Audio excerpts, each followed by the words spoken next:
solemnly pledge myself before God and in the presence of this assembly to pass my life in purity and to practice my profession faithfully. I shall abstain from whatever is deleterious and mischievous and shall not take or knowingly administering any harmful drink.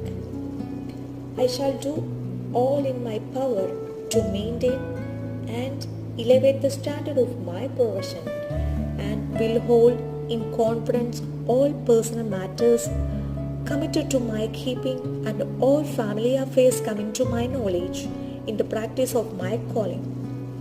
I shall be loyal to my work and devoted towards the welfare of those committed to my care.